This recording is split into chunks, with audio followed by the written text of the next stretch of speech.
Au nom du Père, et du Fils et du Saint-Esprit, ainsi soit-il. Voilà, donc aujourd'hui, je fais un entretien en réponse à un exposé très bien fait que j'ai entendu, un très bel exposé de l'abbé, il me semble qu'il s'appelle l'abbé de la Chanonie, mais si je ne me trompe pas, hein, donc d'une chapelle Saint-Pie V, c'est-à-dire Fraternité Saint-Pie V, de ce qu'on appelle les vacantistes, qui pensent que le siège de Pierre aujourd'hui est vacant et que les évêques qui sont là ne sont pas des vrais évêques, que c'est une contre-église qui est au pouvoir, ils s'en remettent à leurs évêques pour avoir les sacrements, mais ces évêques-là n'ont pas le pouvoir de gouvernement, ils n'ont pas la juridiction. Ils pensent avoir une juridiction de suppléance, parce qu'ils pensent qu'il n'y a pas d'église hors d'eux-mêmes. Hein, mais il faut savoir que les évêques de tout temps, ce magistère vivant, à la tête duquel le pape, auront toujours le pouvoir de gouvernement, même en cas d'absence du pape, comme je l'avais dit l'autre jour, même en cas d'absence du pape, qu'est-ce que c'est ?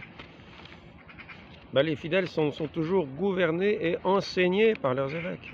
Même en cas de vacances apostoliques, les fidèles demeurent enseignés et gouvernés par leurs évêques légitimes. Or, ces évêques-là n'ont pas de gouvernement. L'Église sera toujours gouvernée, les fidèles seront toujours gouvernés. Dire que l'Église sera toujours gouvernée, je ne sais pas si c'est la bonne façon de parler, parce que notre Seigneur est la tête. Mais les fidèles seront toujours gouvernés. Les fidèles seront toujours gouvernés par le Christ et enseignés par le Christ à travers ses ministres, à travers son magistère vivant. Donc un très bel exposé qui aborde l'ensemble des différents points. Alors je vais essayer de les aborder sans perdre trop de temps. Donc j'ai pris quelques notes, une différence entre religion et église. La religion qui est avec trompé de page. Là c'est ici, voilà. Un ensemble de croyances, de pratiques et de cérémonies. Donc c'est sur ce point-là qu'il a abordé les différents éléments, 3 éléments. Un système de pensée, une doctrine, un système philosophique, une manière de vivre, la discipline, c'est ce qui fait les disciples. Le mot discipline, on trouve le mot disciple. La discipline, la loi de cette religion, Et troisièmement, donc on voit bien une doctrine, une manière de vivre, et puis le troisième c'est un culte, le culte. Donc ce sont les 3 éléments que cet abbé qui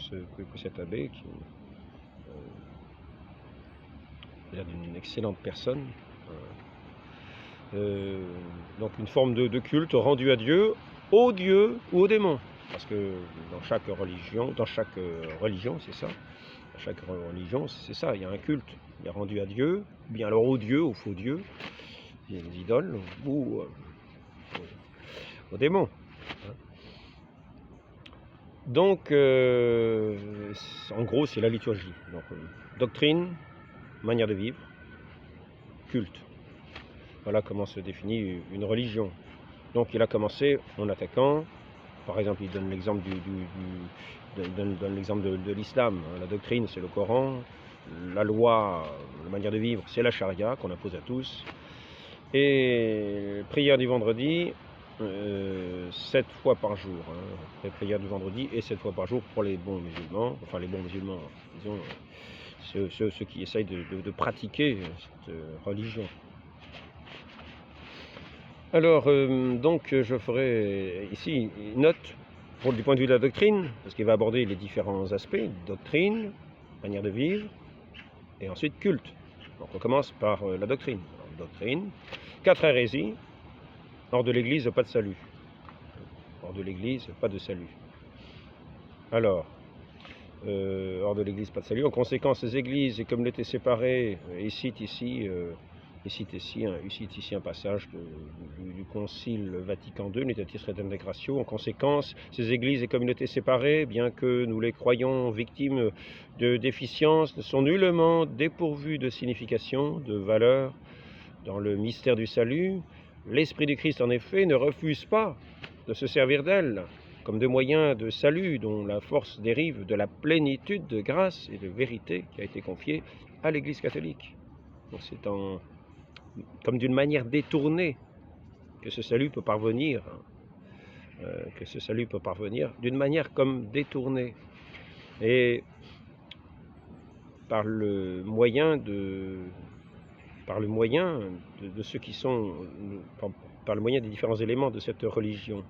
Donc, ce qui est dit, en conséquence, ces églises et communautés séparées, bien que nous croyons victimes de déficiences, alors il faut savoir que efficace, c'est ce qui agit, efficience, efficace, c'est ce qui agit, déficience, c'est ce qui manque, justement, de cette action, c'est-à-dire c'est déficient, ça n'agit pas, À ce sujet-là, je reprendrai encore quand même ce qui est dit ici, ce document qui montre que c'est quand même une correction qu'il faut apporter assez vite,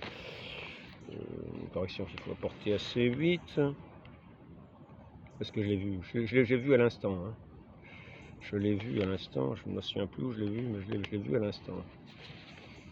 Voilà. Alors réfléchis un petit peu, tu vas trouver, cherche et tu trouveras. Ah, c'est ici, voilà. Donc, les religions autres que le christianisme, qu'on comprenne bien ce qui est dit, parce qu'il s'agit de corriger, il s'agit de comprendre les choses telles que l'Église les enseigne, non pas telles qu'on veut les interpréter. Quelquefois, quand on dit toujours, je répète, la loi de l'Église, c'est qu'en cas où on pourrait penser, tiens, il y a une ambiguïté, tiens, ça peut vouloir dire ça, mais ça aussi. Ben, la loi de l'Église, c'est de ne prendre que le sens catholique, et l'autre, on n'en tient aucun compte. C'est la loi d'Église, c'est l'interprétation d'Église, et c'est toujours c'est une loi d'Église. C'est-à-dire qu'on ne peut pas se servir, s'il y a un texte qui semble ambigu, en fait, il n'y a aucune ambiguïté, puisqu'on ne prend que l'interprétation catholique. Considérons bien cela, et on la pousse au maximum, avant de dire « Ah, il y a une hérésie, il y a une contradiction, etc. » Nous avons bien vu que certains termes paraissent contradictoires, qu'ils ne le sont pas. Notre Seigneur dit « Faites vos œuvres devant les hommes pour rendre gloire à Dieu. » Ou bien alors « Ne faites pas justice devant les hommes. » Eh oui, parce que là, ça serait pour se tirer la gloire à soi. Les deux phrases peuvent paraître contradictoires. Donc, il faut interpréter de la bonne manière. Et la bonne manière, c'est la manière catholique, de respecter la foi catholique. Quand on dit, avant, on disait l'Église enseignait hors de l'Église, pas de salut. Si nous prenons le catéchisme aujourd'hui, je l'ai déjà dit dans de multiples entretiens, et je l'ai déjà lu dans ce catéchisme, je crois bien que je l'ai perdu, mon catéchisme. Peut-être dans un des derniers entretiens, j'ai dû le poser puis partir sans me rendre compte. J'ai l'impression que je l'ai perdu. En tout cas, je ne veux pas chercher les papiers. En tout cas, il est clairement dit. Hors de l'Église, pas de salut. Il y a un petit chapitre sur ce sujet. Donc ceux qui y entrent et qui en sortent ensuite, d'une manière ou d'une autre, eh bien, ils ne peuvent pas, ça, pour eux, il n'y a aucun salut, c'est même dit, précisé. Hors de l'Église, pas de salut. Donc maintenant, nous allons voir de quelle manière ce texte qui est là est compris dans un sens catholique. Alors je répète ici, les religions autres que le christianisme ne donnent pas le salut. Comprenons bien. Les religions autres que le christianisme ne donnent pas le salut. Il est donné par l'union vivante de charité avec Dieu, fondée sur la foi et source d'œuvres. Concile de Trente, session 5. Ça, c'est une citation qui est tirée de ce Lumen Gentium numéro 16. Mais elle possède en elle des semences mises par le Saint-Esprit qui disposent les âmes des non-chrétiens au salut. Alors maintenant, c'est-à-dire tout ce qui est du sens de Dieu va nous disposer à nous tourner vers Dieu. C'est ainsi que les Juifs étaient disposés, préparés à recevoir le Christ, qui est le salut. Mais ils étaient disposés n'était pas une fausse religion. Le Saint-Esprit menait ce peuple hébreu, mais ils étaient préparés à recevoir le salut. De la même façon, il y a aussi des éléments qui vont nous, pour les personnes bien disposées, qui leur permettront de recevoir le Christ qui est le salut. Donc ici, les conséquences, ces églises et communautés séparées, bien que nous les croyons victimes de déficiences, ne sont nullement dépourvues de signification et de valeur dans le mystère du salut. L'Esprit du Christ, en effet, ne refuse pas de se servir d'elles comme de moyens de salut, dont la force dérive de la plénitude de grâce, et de vérité qui a été confiée à l'Église catholique. Et là, nous avons un exemple. Par exemple, un exemple simple et qui est reconnu par tout le monde, qui va faire comprendre cette phrase dans un sens catholique. Et nous pourrons peut-être trouver d'autres pensées de ce genre. C'est le baptême. Le baptême.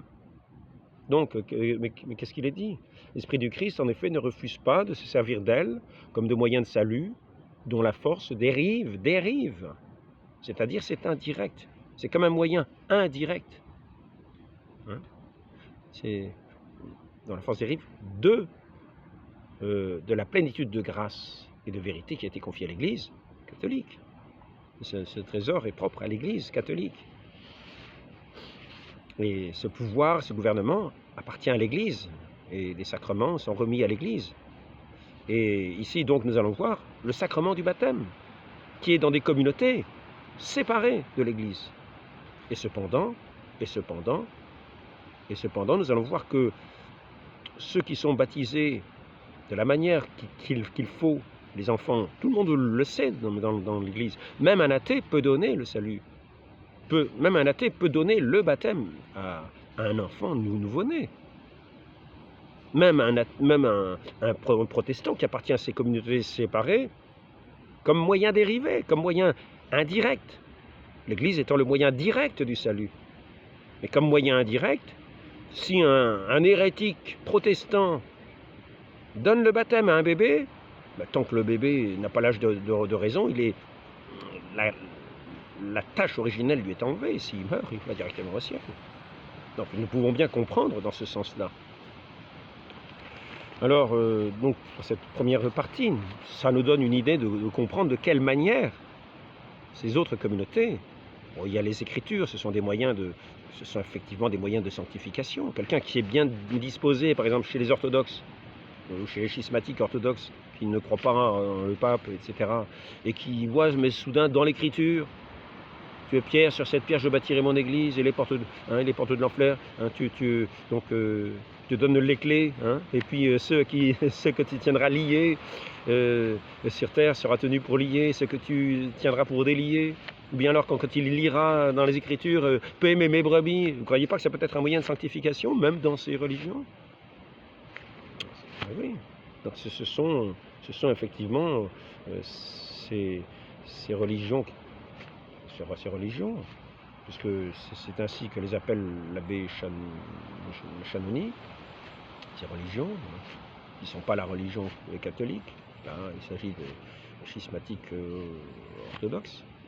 Orthodoxes, justement, ils sont peut-être plus si orthodoxes que ça, mais qui au nom de l'orthodoxie, on fait un schisme, comme beaucoup font des schismes. Là, c'est un petit peu, on va pouvoir appeler les sédévacantistes aussi des orthodoxes.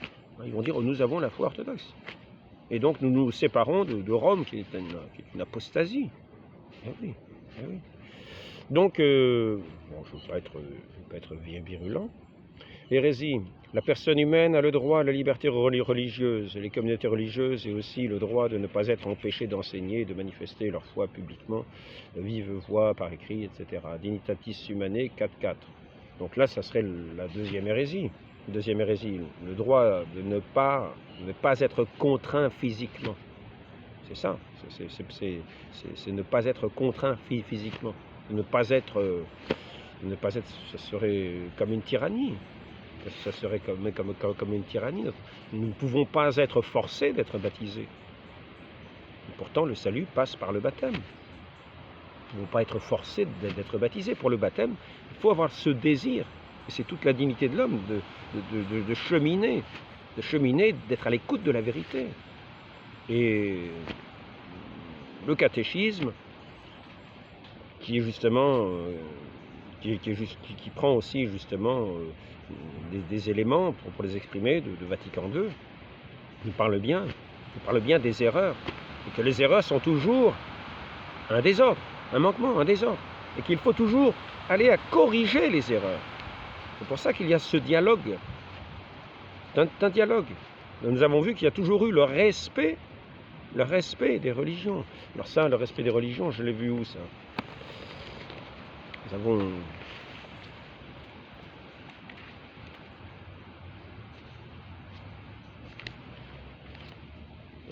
L'Église a toujours considéré ce qu'il y avait de bon, hein, dans les différentes religions, etc., etc.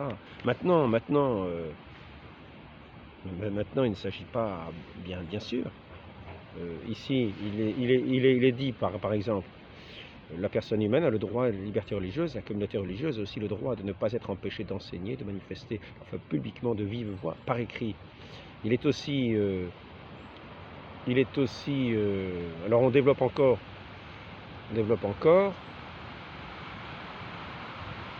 Il remplace le mot liberté religieuse par exemple, le mot avortement. Les cliniques d'avortement, en effet, sont requises par la nature sociale, tant de l'homme que de l'avortement, hein, au lieu de mettre liberté de lui-même, dès lors que les justes exigences de l'ordre public, c'est là qu'il faut faire attention.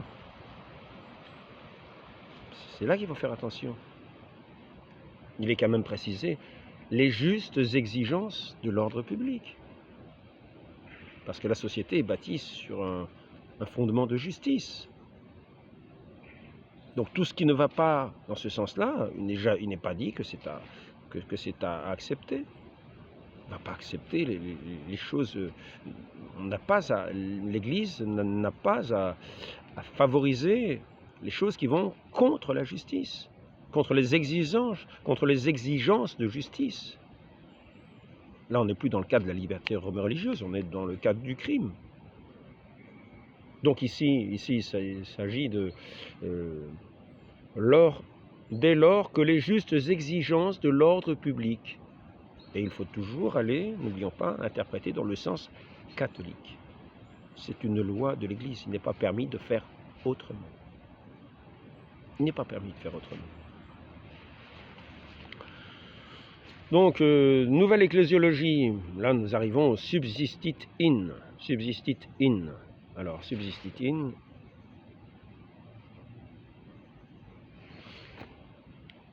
Nouvelle ecclésiologie concernant la vraie doctrine est que l'Église.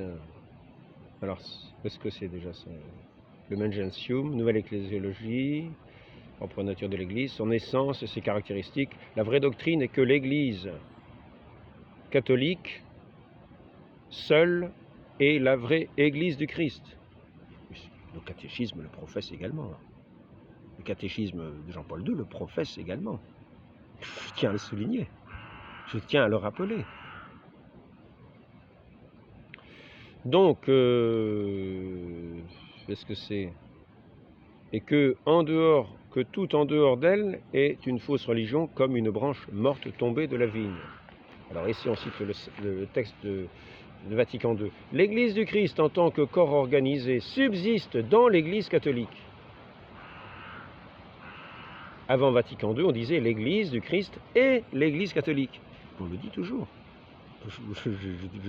J'ai trouvé l'expression dans l'enseignement de l'Église d'aujourd'hui. L'Église le dit toujours.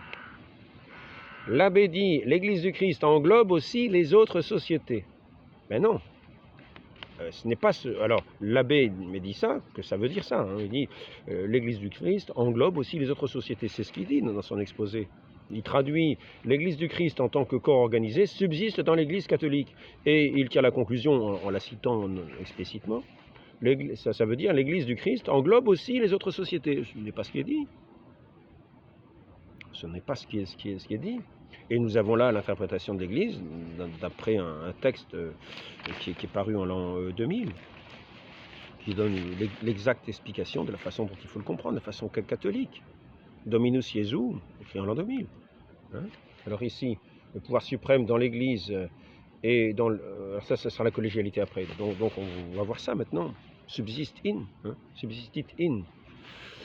Les fidèles sont tenus de professer qu'il existe une continuité historique fondée sur la succession apostolique entre l'Église instituée par le Christ et l'Église catholique.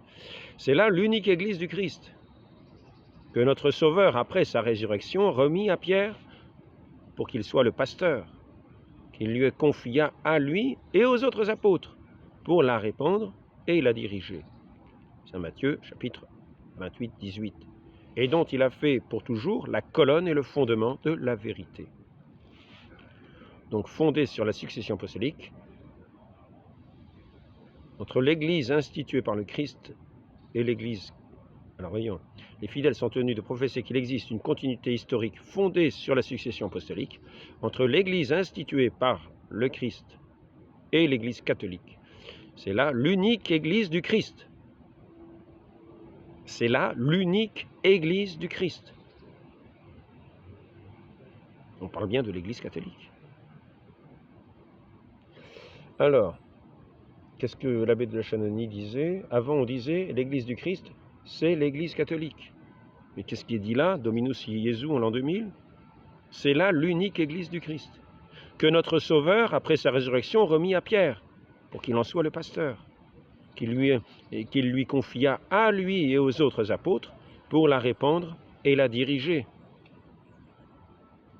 et dont il a fait pour toujours la colonne et le fondement de la vérité, pour toujours, donc pour aujourd'hui aussi, avec son magistère vivant, qui est toujours vivant, sinon ce serait un magistère mort. Le magistère mort, c'est en gros ce qui est écrit. Mais il y aura toujours le magistère vivant, c'est la promesse du Christ. Les portes de l'enfer ne prévaudront pas contre son Église, ni son magistère vivant qui enseigne, qui a la garantie de l'enseignement. Qui vous écoute, m'écoute. Qu'il dit à Saint Pierre et aux apôtres, en lien avec lui. Cette Église, comme société constituée et organisée en ce monde, c'est dans l'Église catholique qu'elle se trouve. Cette Église, comme société constituée et organisée en ce monde, c'est dans l'Église catholique qu'elle se trouve, subsistit in, gouvernée par le successeur de Pierre et les évêques qui sont en communion avec lui. Parce que l'enjeu de cette question, il faut bien la comprendre. Pourquoi c'est marqué subsistit in? C'est pour dire que l'Église existe toujours. Et que cette Église, c'est l'Église catholique. Elle existe. L'Église du Christ, existe dans l'Église catholique. Il faut bien le comprendre. C'est ce qui est dit. Parce que la réflexion de beaucoup, à ce moment-là, c'est de dire, oui, il y a les protestants, oui, il y a nous n'avons tous qu'un petit bout de la vérité, nous avançons ensemble, etc., etc. Non!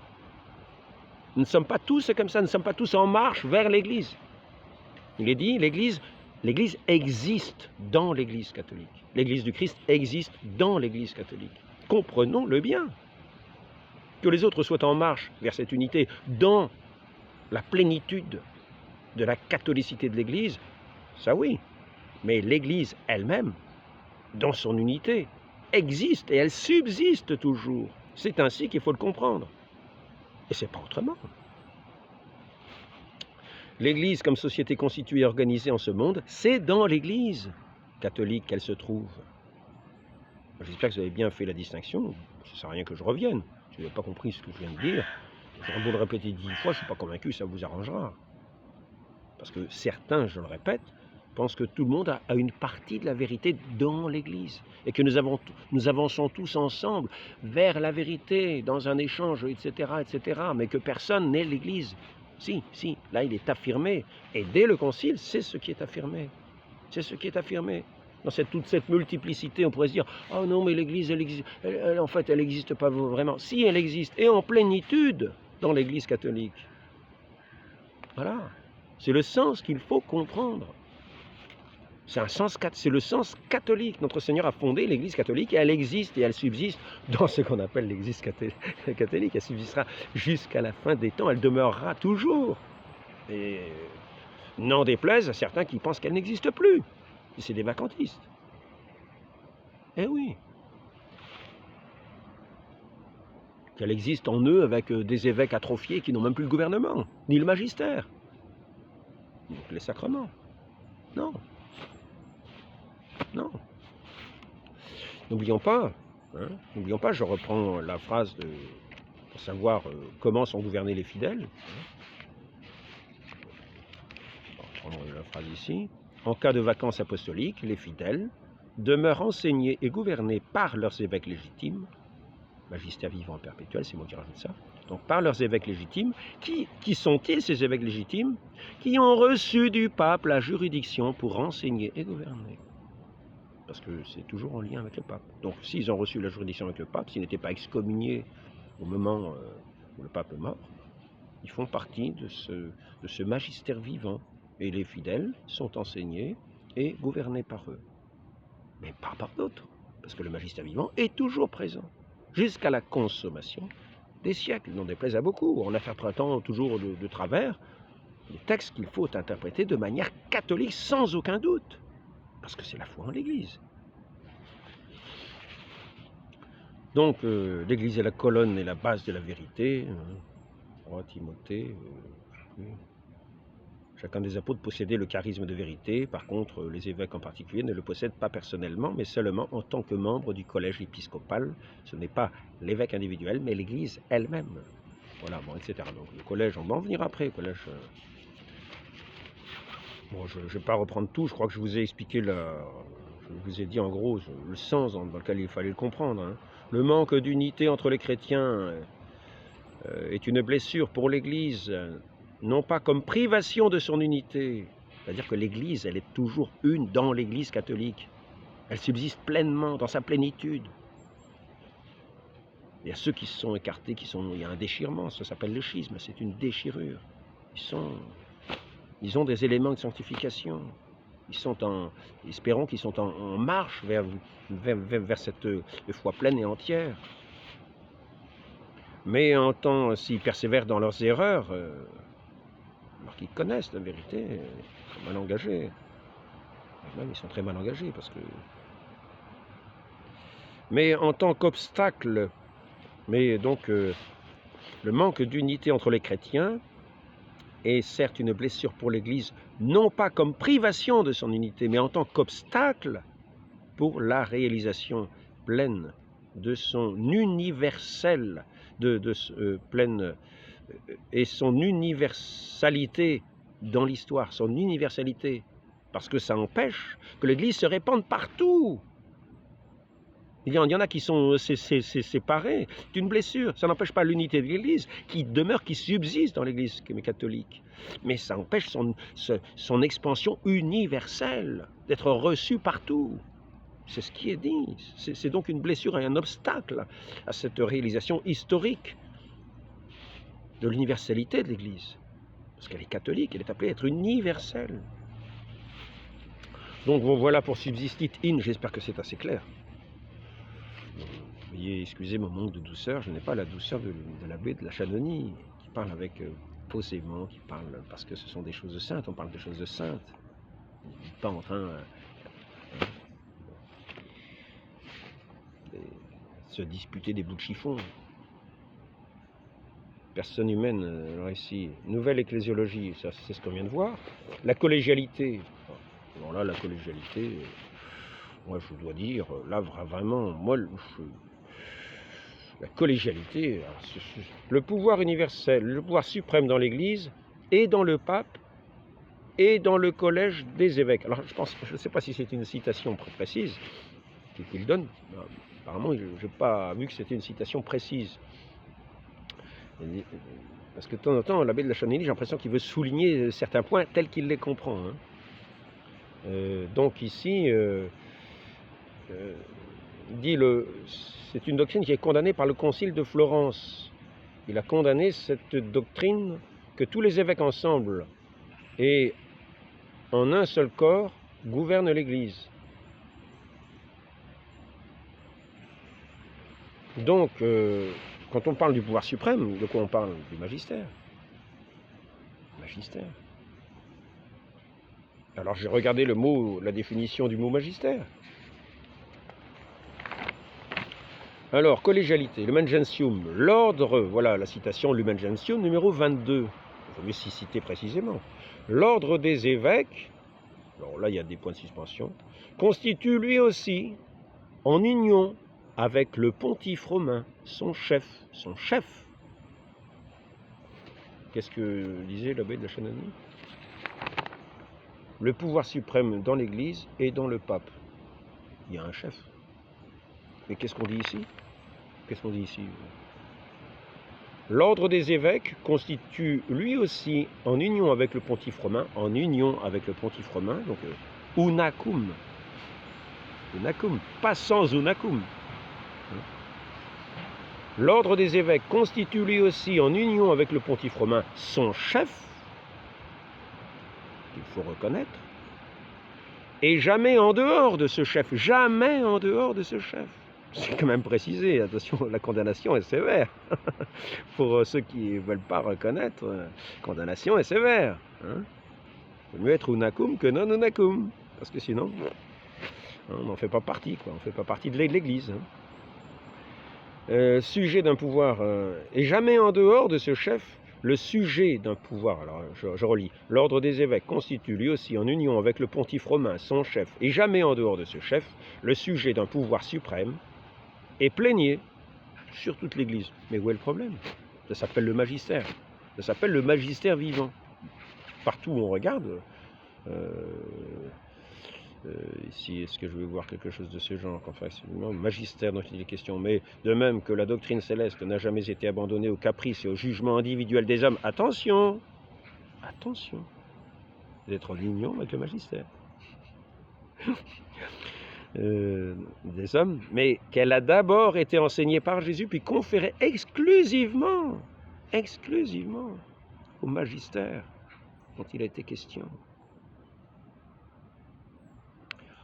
De même que l'autorité de Pierre est nécessairement permanente et perpétuelle dans le pontife romain, ainsi les évêques, en leur qualité de successeurs des apôtres, sont les héritiers du pouvoir ordinaire des apôtres, de telle sorte que l'ordre épiscopal fait nécessairement partie de la constitution intime de l'Église.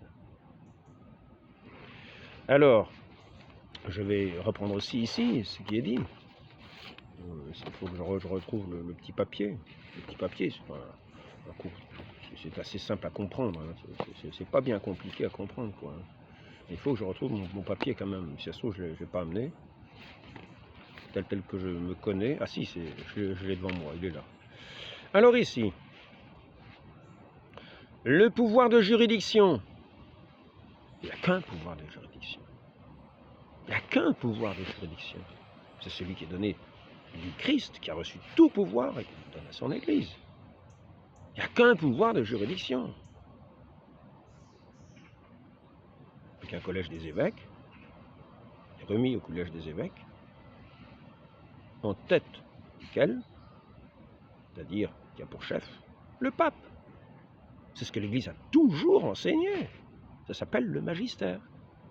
Alors, on reprend ici, le pouvoir de juridiction qui est conféré directement au souverain pontife par le droit divin, les évêques le reçoivent du même droit divin, mais seulement à travers le successeur de Saint-Pierre, vis-à-vis duquel non seulement tous les fidèles, mais tous les évêques sont tenus à l'obéissance et au lien de l'unité.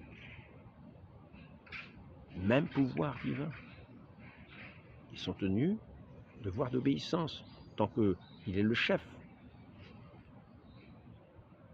Donc, mais qu'est-il dit à ses apôtres? Le pouvoir, alors je regardais ce qu'était le magistère, parce que tout le monde sait que le magistère, c'est le pape et les évêques. Le magistère, ça veut dire pouvoir, autorité, fonction de celui qui est maître. Ça, c'est le magistère de l'Église, qui a un chef, qui est le pape. Qu'est-ce qui est dit là? L'ordre des évêques constitue, le pape en fait partie, constitue lui aussi, en union avec le pontife romain, son chef, et jamais en dehors de ce chef, le sujet d'un pouvoir suprême et plaignait sur toute l'Église. Pouvoir de sanctifier, pouvoir, autorité, pouvoir, donc le magistère, c'est pouvoir, autorité, fonction de celui qui est maître. Magistère, définition, autorité absolue, dignité. Par exemple, dans certains ordres militaires, le magistère, c'est le grand maître militaire.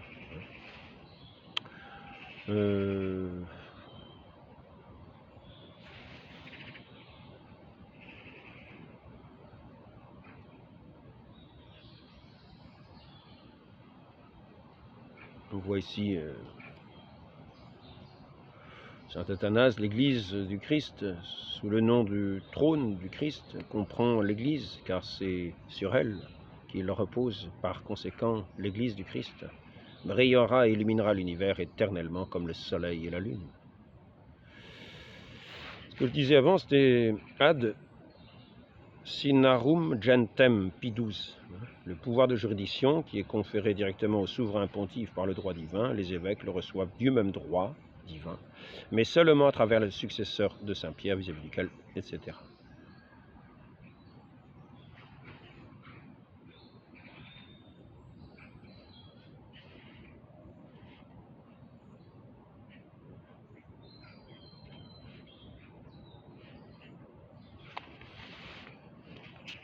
Il y avait quelques éléments que je voulais... Oui, c'est quand même bien de rappeler le texte de la liturgie d'aujourd'hui. Ça tombe bien, c'est la liturgie d'aujourd'hui qui concerne les évêques. Lorsque vous êtes soumis à l'évêque comme à Jésus-Christ, Jésus-Christ n'est-il pas notre chef? Lorsque vous êtes soumis à l'évêque comme à Jésus-Christ, je vois que vous ne vivez pas selon les hommes. Mais rappelons-le bien, l'ordre des évêques constitue lui aussi en union avec le pontife, pas en dehors de l'union, c'est-à-dire unacum, pas non unacum. Donc là, lorsque vous êtes soumis à l'évêque unacum, comme à Jésus-Christ, je vois que vous ne vivez pas selon les hommes, mais selon Jésus-Christ, qui est mort pour vous, afin que, croyant en sa mort, vous échappiez à la mort. Il est donc nécessaire, comme vous le faites, de ne jamais agir sans l'évêque, et d'être soumis au presbytérium comme aux apôtres de Jésus-Christ. Notre espérance, c'est en lui que nous serons, si nous vivons ainsi.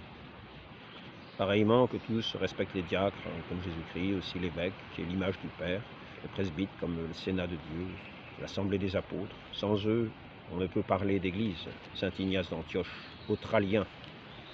Sans eux, on ne peut parler d'Église. Rappelons la chose suivante.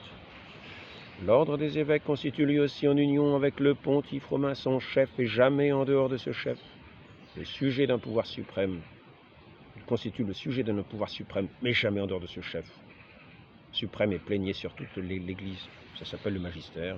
Ils dirigent leur diocèse. Ils sont, voilà, ils reçoivent leur juridiction par l'intermédiaire du pape, mais ils ont pleine juridiction sur leur diocèse.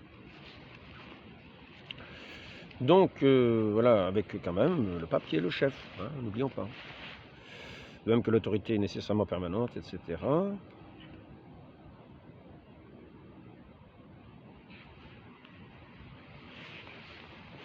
Je ne sais pas si je voulais dire quelque chose. Donc, le pouvoir du magistère appartient à l'épiscopat dans son ensemble. Ah oui, il y a encore ce petit passage, hein, je marque ici. Hein. Qui possède le pouvoir magistériel? L'autorité. Le pouvoir magistériel est possédé de droit divin par le pape, personnellement, comme chef visible de l'Église. Saint Matthieu 16, 18, Saint Luc 22, 31, 33 et Saint Jean 21, 15, 18. Par le collège épiscopal, ensemble des évêques unis au pape. Saint Matthieu 18, 18, tout ce que vous lirez sera lié. Et alors, à ce sujet-là, je prends le catéchisme de Trente, hein, on y est. Comprenons le catéchisme de Trente, après tout.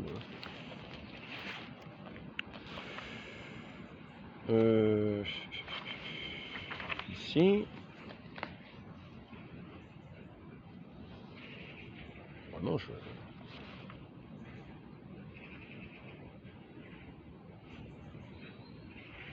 est-ce que je l'ai mis ça?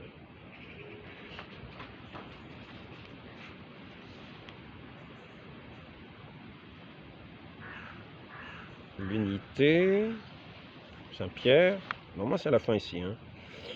Ainsi, il bâtit son Église sur un seul, notre Seigneur Jésus-Christ. Alors ça, c'est donc c'est chapitre 10 du catéchisme de Trente. Ainsi, il bâtit son Église sur un seul, donc, le pape, Saint-Pierre et ses successeurs, siège apostolique. Et si après sa résurrection, il accorde un pouvoir égal à tous ses apôtres, un pouvoir égal à tous ses apôtres, il leur dit, comme mon Père m'a envoyé, je vous envoie, recevez le Saint-Esprit. Cependant, pour rendre l'unité plus frappante, il veut, dans son unité souveraine, dans son autorité souveraine, que cette unité dès son origine ne découle que d'un seul. C'est ce que nous venons de voir. C'est ce que nous venons de voir. C'est ce qui est redit exactement ici. Moi, je trouve qu'on cherche vraiment des histoires pour rien du tout, quoi, hein. Où est-ce que je l'ai mis? Vous savez, si je tourne une page, je perds les suivantes. Les évêques individuels ne possèdent qu'un magistère subordonné. Chaque évêque en particulier a un pouvoir magistériel non infaillible. Seul le pape et le collège épiscopal possèdent le magistère suprême, pouvant parfois exercer son infaillibilité, en particulier lors des conciles, comme le concile Vatican II par exemple. C'est deux fois. Ouais, magistère, c'est infaillible, sinon l'Église chute. Les papes de la mort prévalent. Donc j'en arrive à la phrase, si j'y arrive, parce que vous savez, quand je perds une page, pour retrouver la suite, c'est pas évident. Voilà, magistère. Donc ici, l'ordre des évêques constitue lui aussi en union avec le pontife romain son chef, en union avec le pontife romain son chef, et jamais en dehors de ce chef, le pouvoir, le sujet d'un pouvoir suprême est plénier sur toute l'Église. Qu'est-ce qui est dit? Ainsi, il bâtit son Église sur un seul, et si après sa résurrection, il accorde un pouvoir égal à tous ses apôtres, il leur dit, comme mon Père m'a envoyé, je vous envoie, recevez le Saint-Esprit. Cependant, pour rendre l'unité plus frappante, il veut, dans son autorité souveraine, que cette unité, dès son origine, ne découle que d'un seul. Alors, bon, après ça, on avait vu là, les quatre hérésies. Bon, alors après ça, il y a la manière de vivre qui a été abordée. Les vêtements, par exemple, la modestie dans les vêtements. L'abbé de la Chanonie a abordé ce sujet. Mais si vous relisez les cantiques du Père de Montfort, vous allez voir la façon dont il dénonce les tenues, même des abbés à l'époque. Même des abbés qui sont recherchés dans leurs vêtements, ou ces dames qui arrivent, qui sont toutes garnies comme enguirlandées, et quand elles entrent à l'église, on ne regarde qu'elles, on ne regarde même plus un sacrement. C'est ce qu'il dénonce. C'est ce qu'il dénonce. Il dénonce ça. Il le dénonce. Mais nous ne sommes pas après Vatican II, nous sommes bien vers les années 1700, quoi. Les années 1700. Saint-Père de Montfort dénonce ce que cet abbé de la Chanonie dénonce. C'est vrai qu'on ne rappelle pas souvent ces choses-là, mais bon, la seule chose que je vois, c'est que il y a cette mode du monde qui fait qu'on voit des femmes qui sont habillées, comment dire, à l'église, moi j'en vois pas des masses habillées indécemment. Ça, vous m'excuserez, je sais pas, mais je n'en vois quasiment jamais. Ce sont peut-être des personnes qui viennent une fois l'an ou deux fois l'an à certaines fêtes et qui pensent qu'il faut être vêtu à la manière dont je n'ose dire le nom, pour paraître bien. Parce que certaines personnes ont si peu de sens qu'elles s'imaginent qu'il faut être vêtu comme des vedettes, c'est-à-dire comme des, je n'ose pas le dire, pour aller à l'église. Elles se mettent dans les tenues les plus... en se disant, je vais à l'église, il faut quand même que je m'applique. Oui, il y en a qui sont à ce point-là, mais quand je vais à l'église, je vois dans le vêtement, il y a la... Comment dire, ce qui est... savoir comment ça s'appelle. Le voile sur la tête, la mantille, mais c'est sûr. Bon, ça, ce sont peut-être des disciplines... Bon, ce sont des choses, mais du point de vue de l'indécence, je ne pense pas qu'il faille exagérer. Ce qu'il y a, c'est que les femmes sont maintenant à la mode, habillées un petit peu avec des pantalons en homme, une distinguo qui peut-être amène la confusion aujourd'hui. Hein. C'est vrai que ça serait bien que les pasteurs, pour ma part, je le trouve, hein, me rappellent ces choses-là. Peut-être un jour, ça reviendra, de rappeler, d'avoir ce sens-là, de comprendre l'importance que ça peut avoir. Il y a certaines personnes qui le rappellent, qui faisaient des conférences. Il y avait une femme en particulier qui faisait une conférence sur les vêtements, la manière importante pour les femmes de se vêtir, qui était à l'élévation de l'homme aussi, dans un respect mutuel, une modestie. Donc maintenant, on peut passer à la messe de Luther. Alors là, je vais aborder le dernier point, parce qu'après ça va être trop long. Bon, alors, il y a aussi le silence moyen. Ici, les normes de modestie, les heures de jeûne avant la communion. On dit que c'est une autre religion, parce qu'au lieu d'avoir 3 heures, on a 1 heure. Ben, c'est vrai qu'avant, comme il le rappelle bien, l'abbé de la Chanonie, il y avait minuit. Et de minuit, on passe à 3 heures. Bon, est-ce que c'est une autre religion? Si on met 1 heure, si la messe dure une demi-heure, parce que c'est comme ça, il dit une messe basse, une demi-heure, ben on arrive, il faut au moins à la communion, c'est-à-dire 10 minutes avant la fin, il faut qu'on n'ait pas mangé 1 heure avant.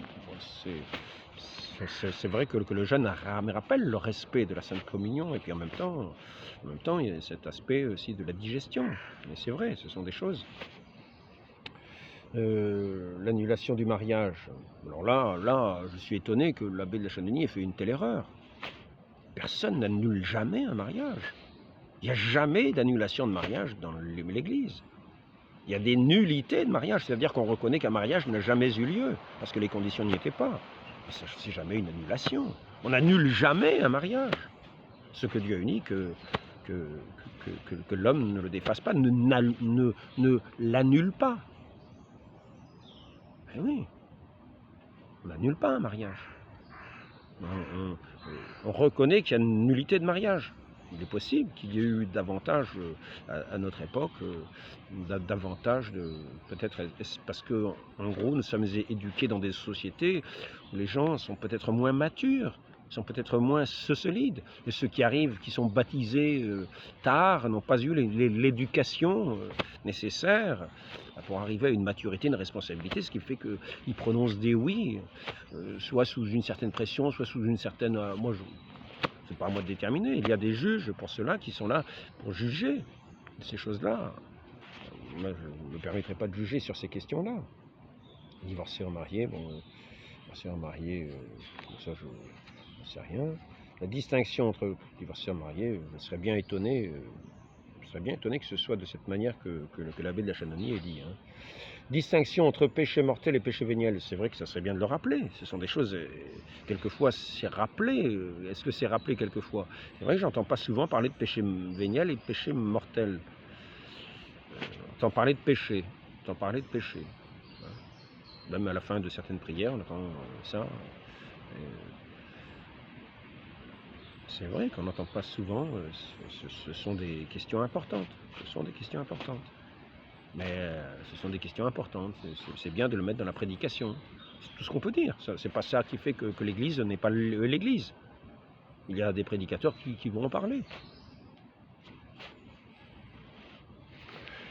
Les divorcés et remariés, la communion. Alors, la promulgation de la nouvelle messe en 69. Alors là, on arrive maintenant au culte.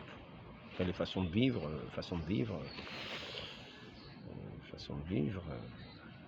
je tiens quand même à rappeler qu'à certains pardons, dans les Côtes d'Armor, par exemple, j'ai lu ça. Vous avez un livre, ça s'appelle...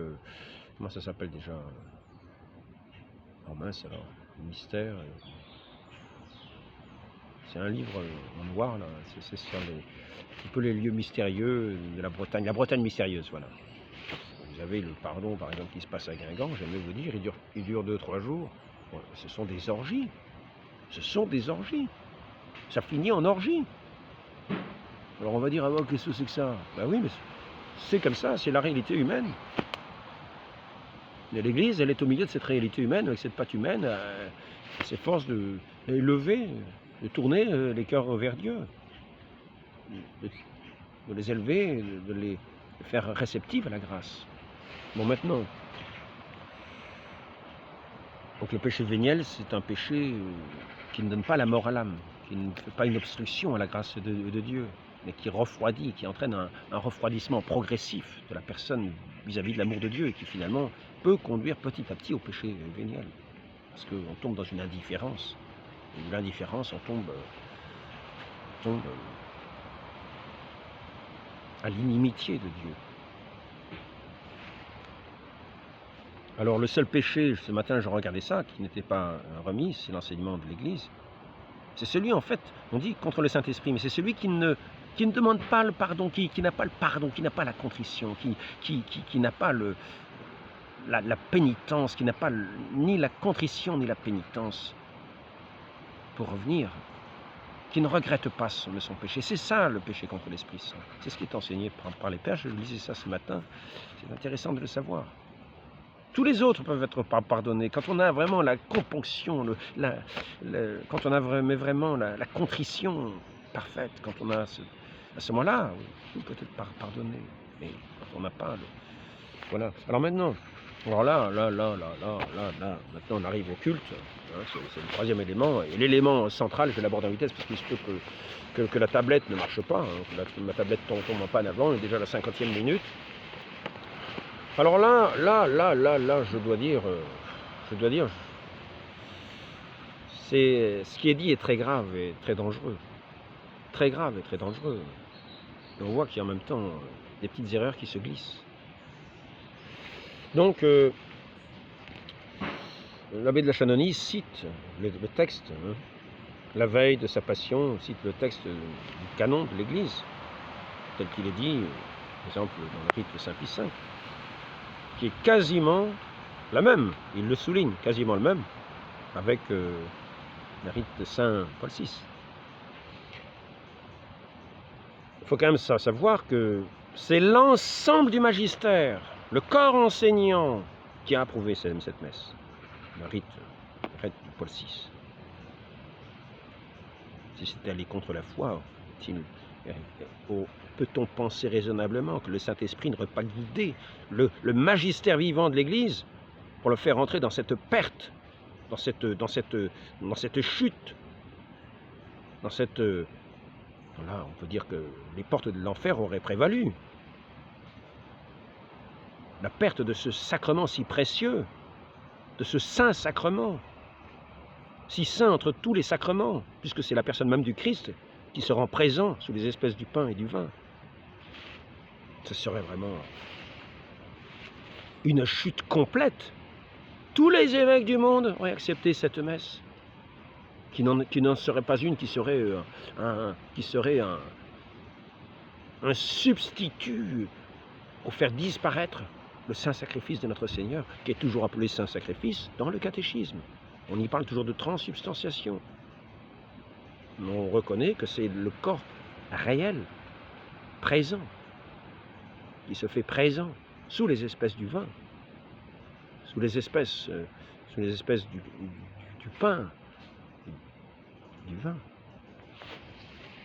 Donc c'est ce qui est professé aujourd'hui dans cette église que certains veulent dire conciliaire, parce qu'ils n'adhèrent pas au magistère vivant de l'église aujourd'hui, parce qu'ils ne sont pas en union avec le pape, qu'il soit évêque ou pas. Ils n'ont aucun magistère, ceux qui ne sont pas en union avec le pape. Aucun, ceux qui ne sont pas en union avec le chef.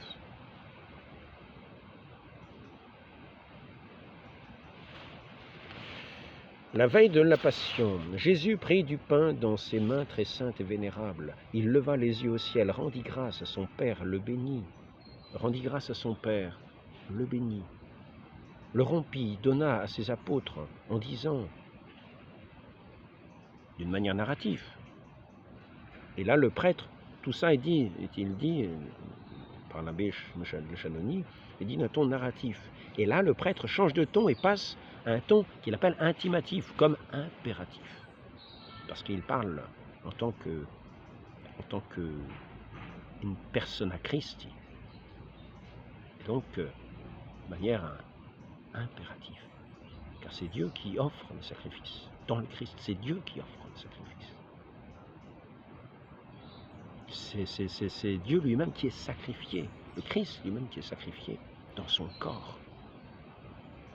C'est lui-même qui s'offre entre les mains du Père. Intimatif, c'est-à-dire impératif, et en se penchant sur l'hostie, il ordonne au nom de Dieu qu'il représente « Ceci est mon corps ». C'est ce qu'on appelle la transubstantiation, le corps du Christ. C'est à ce moment présent, à ce moment précis, que ce qui était du pain, devient le corps du Christ. C'est ce que dit l'abbé de la Chanonnie. Et ensuite, après ça, il reprend, pour montrer bien la différence, il dit, vous voyez, c'est là que le prêtre, par ce ton intimatif, comme impératif, il a la volonté de le faire. Ce n'est pas qu'un ton narratif, ce n'est pas qu'une histoire qu'on raconte du passé. Voilà, il a fait cela, il a fait ceci, il a fait cela, etc. Puis c'est tout, puis il n'y a rien qui change. Non, le prêtre a l'intention. Et vous remarquerez ici que lorsqu'il fait sa citation, lorsque l'abbé de la Chanonnie fait sa citation, il fait ce récit narratif, ce texte narratif, un ton narratif. Par exemple, il dit « rendit grâce à son Père, le bénit, le rompit, etc. » Et ici, il dit « ceci est mon corps ». Vous remarquerez qu'il ne dit pas « car ceci est mon corps ». Car si vous mettez le côté « car ceci est mon corps », le côté impératif, il disparaît. Parce que vous ne dites pas « car ceci est mon corps » pour faire un côté impératif. « Car ceci est mon corps ». Non, non, ça reste du domaine de la raison. Ce qui est dit, c'est-à-dire, c'est mon corps, parce que c'est mon corps. Car ceci est mon corps. C'est pas ceci est mon, comme de la volonté de le faire encore. C'est bien marqué, car ceci est mon corps. Je ne sais pas si vous comprenez ce que je veux dire, mais il y a bien une différence. Quand vous imposez quelque chose à quelqu'un, vous ne dites pas car ceci, non. Vous dites prends ceci, etc. Vous ne dites pas car si tu prends ceci, enfin bon, ouais, il faut bien voir le mot car, qui a sa grande importance. Car ceci est mon corps. Et ça, il ne l'a pas cité, l'abbé de la Chanonnie. Vous voyez? Et ça montre, ça enlève le côté narratif. Car quand vous dites car, ça ajoute au côté narratif. Mais quand vous l'enlevez, ça enlève au côté narratif. Et ça ajoute au côté, quand vous l'enlevez, impératif, c'est-à-dire intimatif, comme il dit. Comme l'Église le dit aussi. C'est un langage de l'Église. Donc se penchant, etc. Voilà. Et quand il revient avec les paroles selon le rite Saint Pie V, il va dire c'est pratiquement les mêmes paroles. Il dit c'est le... Mais la seule différence qu'il fait, c'est en rajoutant car. Vous comprenez? La première fois, il n'a pas dit car, alors qu'il y a le mot car. Quand vous regardez la version latine, je crois que c'est enim, la version latine. Enim, je crois qu'enim, c'est car. Et quand vous regardez la traduction de ce texte, vous voyez car. Donc normalement, l'abbé de la Chanonnie a dû faire un oubli. Je pense qu'il a dû faire un oubli. Mais il a peut-être été un petit peu zélé pour montrer la distinction entre d'un côté le récit impératif, intimatif, montrait bien la distinction. Et donc là, il enlève le car pour montrer la distinction et il le rajoute et il le met quand il veut dire le rite Paul VI. Et il dit que là, il n'y a pas de différence entre le récit narratif et le récit intimatif. Et il dit « car ceci est mon corps ». Or, chose remarquable, j'ai regardé le texte et ce matin, j'ai bien prêté attention, le prêtre ne dit pas « car ». Il n'est pas écrit « car ». C'est peut-être un manque qu'il y a, peut-être une défaillance. Mais au sujet du corps, il n'est pas marqué « car ». Non, il est juste... il est dit... le rompit, donna à ses apôtres, se penchant sur l'hostie, pas. Et il ne dit pas car, il dit ceci est mon corps. Prenez-en tous, enfin je ne sais plus exactement. Ceci est mon corps. Vous voyez? Et moi, quand je l'ai entendu, l'abbé de la Chanonie, je me suis dit, bah mince, alors c'est vrai qu'il y a le mot en plus car, ça fait vraiment narratif. Je me suis dit, bah dis donc, c'est quand même étonnant cette histoire. Et alors en plus, j'ai repris le texte. J'ai repris le texte précis. Il y a un oubli important dans ce qu'a dit l'abbé de la Chanonie. Et je le note. Donc voici le texte en fait du rite Paul VI. Il prit le pain dans ses mains très saintes, et les yeux levés au ciel, vers toi, Dieu son Père Tout-Puissant.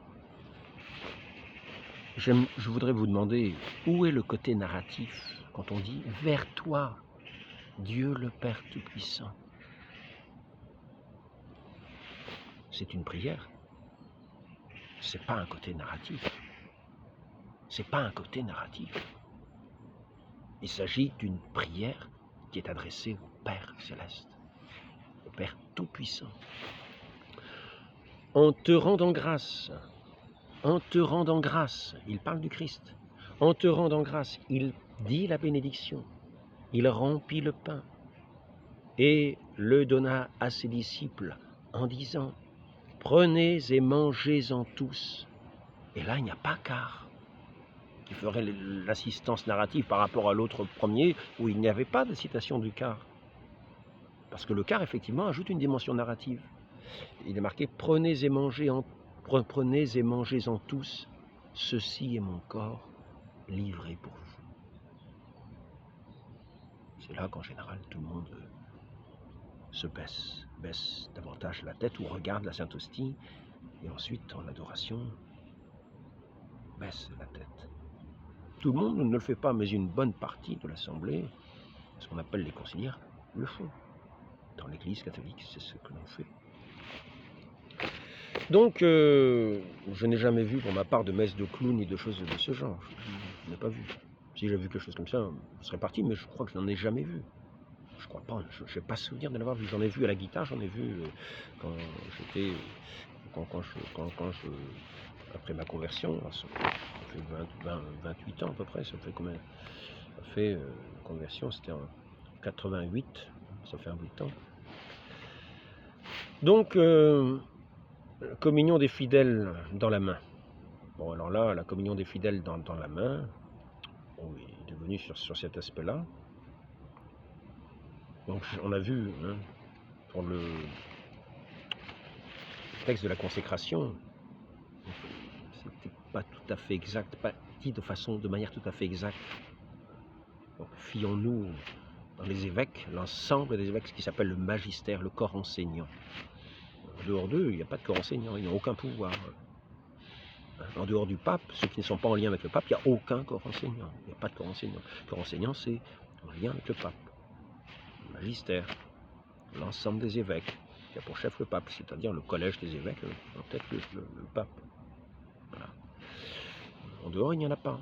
Même s'ils ont le nom d'évêque, même s'ils ont les sacrements, même s'ils ont reçu les sacrements, hein, la plénitude sacerdotale, mais pas ce gouvernement, ils ne sont pas du magistère. Ils ne sont pas du magistère. Donc écoutons le magistère. Et ceux qui sont le magistère vivant de l'Église et qui ont accepté le rite Paul VI sont le corps enseignant. Ils savent ce que c'est qu'une messe. Ils l'ont accepté. Et cette messe n'est plus maintenant la messe de Bounini, c'est pas un texte de Bounini, c'est la messe catholique, la Sainte Messe. Alors maintenant, pour ce qui est de la communion des fidèles dans la main, avec les particules déposées sur la main, que deviennent-elles? La question est très juste. La question est très juste. Mais ça ne remet pas en cause le fait de l'Église, ni de la déconsidération du Saint-Sacrement. Car nous pouvons trouver ici, fais de ta main gauche un trône pour que ta main droite puisse. Fais de ta main gauche un trône pour ta main droite. Alors la main gauche. Fais de ta main gauche un trône. On m'a appris à envers, moi. On m'a appris à faire ça, parce qu'à l'époque, j'avais quel âge? 8 ans ou quelque chose comme ça. Faire ma première communion. On m'a appris à faire ça. On m'a appris à faire ça, comme un trône, effectivement. Fais de ta main gauche un trône pour ta main droite, puisqu'elle doit recevoir le roi. Saint Jean Chrysostome qui dit ça. Fais de ta main gauche un trône, puisqu'elle doit recevoir le roi. Donc ça montre que dans l'Église catholique, à l'époque, on pouvait communier à la main. Après ça, il est dit, ici, la communion à la bouche fut un usage exclusif du 6e au 20e siècle. Le péché n'est jamais dans la désobéissance à l'Église. Un respect de la communion ecclésiale, sans laquelle il n'y a pas d'Église, ainsi que le rappelle saint Ignace. Bon, je ne vais pas en revenir, bon, les faux cultes, etc., etc. Je ne veux pas qu'on me continue avec ça, je voulais juste aborder ça. En gros, quoi, parce que le tien va être un petit peu long. Donc c'est pour rétablir certains éléments et mettre certaines corrections. Ah oui. Car, imaginez un ordre où vous dites car, non, c'est pas un ordre, c'est ce qu'il a dit. Ce qu'il a dit.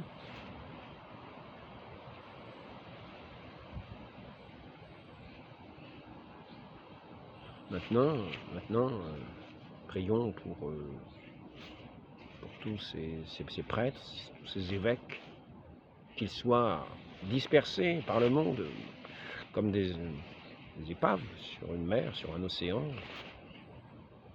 afin qu'ils puissent, par ces éléments de sanctification qu'ils ont entre les mains, s'ils ont des oreilles pour entendre, convertir, revenir à la vérité tout entière, revenir dans le bercail, qui est destiné à l'humanité entière, afin que cette Église puisse avoir toute sa dimension universelle dans l'histoire. Qu'elle soit vraiment, qu'elle soit pleinement, qu'elle soit catholique, effectivement dans l'histoire, jusqu'aux extrémités du monde. Et non pas des gens qui disent non, non, c'est moi qui ai raison, non, non, c'est moi. Mais c'est moi, ce n'est pas de l'Église. Quand on dit c'est moi, ce n'est pas de l'Église. Car, n'oublions pas, ce magistère, ici, est-ce que je marque ça? Collégialité, Lumen Gentium numéro 22, retenons-le bien, car il est important. L'ordre des évêques constitue lui aussi, en union avec le pontife romain, son chef, et jamais en dehors de ce chef. Pas de non unacum. Le sujet d'un pouvoir suprême est plénier sur toute l'Église, qu'on appelle le magistère vivant, qu'on appelle le magistère, soit pour enseigner, soit pour gouverner.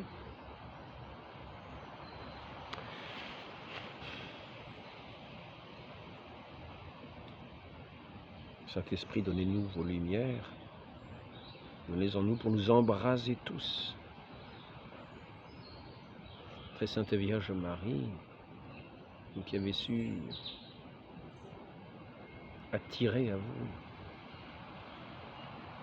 sur vous, le Saint-Esprit, afin de nous donner le Sauveur du monde, la tête de son Église, de ce corps, qu'elle veut nous inviter, qu'elle veut nous inviter à être comme greffés, pour être un avec lui et un avec son Père. Donnez-nous d'être un aussi entre nous, que ces chrétiens dispersés puissent entendre la voix de ce si bon Maître, notre Seigneur Jésus-Christ, le Sauveur des hommes. Non pas dans les discordes, non pas dans les raisons particulières, mais à l'écoute de ce bon Maître qui est le Verbe éternel, qui est venu fonder son Église, non pas pour qu'elle disparaisse, pour qu'elle périsse, mais pour qu'elle demeure tout au long de l'histoire et qu'elle se répande universellement, allée par toute la terre. Très Sainte Vierge Marie, donnez-nous une oreille de disciple qui écoute, ainsi soit-il, et qui a foi. Au nom du Père, et du Fils et du Saint-Esprit, ainsi soit-il.